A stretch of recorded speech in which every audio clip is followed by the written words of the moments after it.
हम देश के दोनों महान नेताओं की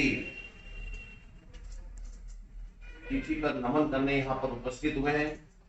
हमारे देश के पूर्व प्रधानमंत्री स्वर्गीय इंदिरा गांधी जी का आज शहीदी दिवस है और वहीं सरदार वल्लभ भाई पटेल कांग्रेस सत्ता से बाहर भी आई, सत्ता से विरक्त भी हुए हम लोग और जनता को जल्दी समझ में इस बात को आ गई कि अगर देश का शासन चलाना है तो वो मजबूती से कांग्रेस ही चला सकती है। ये बात देश की जनता ने जल्दी से देख सकती है।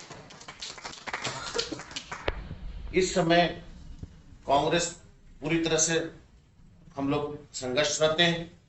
देश की जनता के बीच में जो लगातार शोषण और अन्याय और अत्याचार हो रहा है उसके विरोध में कांग्रेस के माध्यम से हम लोग लगातार उस संघर्ष में हमारे अध्यक्षा आदरणीय सोनिया गांधी जी, राहुल गांधी जी के नेतृत्व में हम लोग लगातार संघर्षरत कर रहे हैं। लेकिन ये निश्चित तौर से मानिए कि ये संघर्ष हम लोगों को बहुत बड़े स्तर पर अब करना पड़ेगा, क्योंकि वर्तमान समय में जो हमारे विरोधी हैं, जो सत्ता में बैठे हुए लोग हैं, वो अपने आप को उनकी मानसिकता से लड़ना पड़ेगा। क्योंकि जैसा आदरणीय दादा ने बताया कि अलग आइडियोलॉजी पूरे देश में चल रही है। ये आइडियोलॉजी देश को विकास की ओर नहीं ले जा रही है, ये देश को विनाश की ओर ले जा रही है।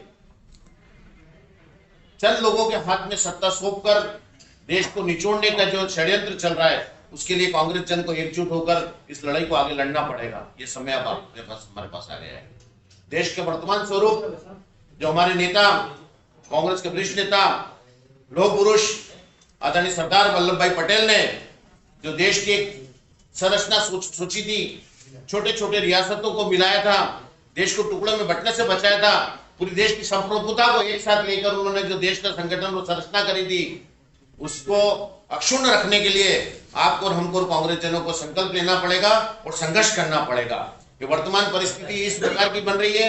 केंद्र में बैठी हुई भारतीय जनता पार्टी की सरकार लगातार पूरे देश में विद्वेष फैला रही है। अपने सांप्रदायिक सद्भाव को खत्म करने का काम लगातार किया जा रहा है। जैसा कि बताया हमारे दादा, पूर्व में जो एक विश्वास सभी समाजों के मध्य में बना हुआ था, उस समाज को, उस विश्वास को लगातार भंग किया जा रहा है। आज हर आदमी दूसरे समाज को शंका की नजर से देखने लग गया है इन लोगों की वजह से, जबकि इस प्रकार का कोई घटनाक्रम, कोई हालचाल नहीं हुआ। लेकिन चूंकि भारतीय जनता पार्टी की सरकार को यह बात लग गई है कि अगर देश में भय और डर दिलाकर ही सरकार को शासन हासिल किया जा सकता है, इस बात को वो लोग समझ गए। तो उस भय और डर को हम लोगों को खत्म करना है। सांप्रदायिक सौहार्द और सद्भाव बना रहे, इस बात का संकल्प हम लोगों को लेना है। ज्यादा अधिक विस्तृत में कुछ नहीं कहते हुए मैं आपको एक बात बताना चाहूंगा कि आने वाले समय में कांग्रेस में हमारा एक नया स्ट्रक्चर और नई रीति नीति बन रही है। आदरणीय राहुल योजनाएं कांग्रेस के माध्यम से हम लोग आ रहे हैं, तो निश्चित तौर पर मानिए कि आने वाला समय जो आ रहा है, जनता गरीबी, महंगाई, भूखमरी सब लोगों से त्रस्त हो चुकी है। निश्चित तौर पर आने वाला समय कांग्रेस का है और सत्ता में भागीदारी आपकी और हमारी रहेगी।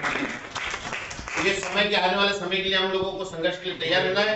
कांग्रेस में जो परिवर्तन हो रहे हैं, जो आइडियोलॉजी परिवर्तित हो रही है, निश्चित तौर से इन पूंजीपतियों के खिलाफ हो रही है, आम जनता के हित में हो रही है। और नए जो टीम और नए समीकरण और जो नए नेतृत्व हमारा जो उभर रहा है, निश्चित तौर से हम आगे की ओर जाएंगे। सत्ता हो सकता है अभी नहीं आ गया है, लेकिन निश्चित तौर से हम सत्ता में काबिज होंगे और देश को वापस विकास के पथ पर ले जाएंगे।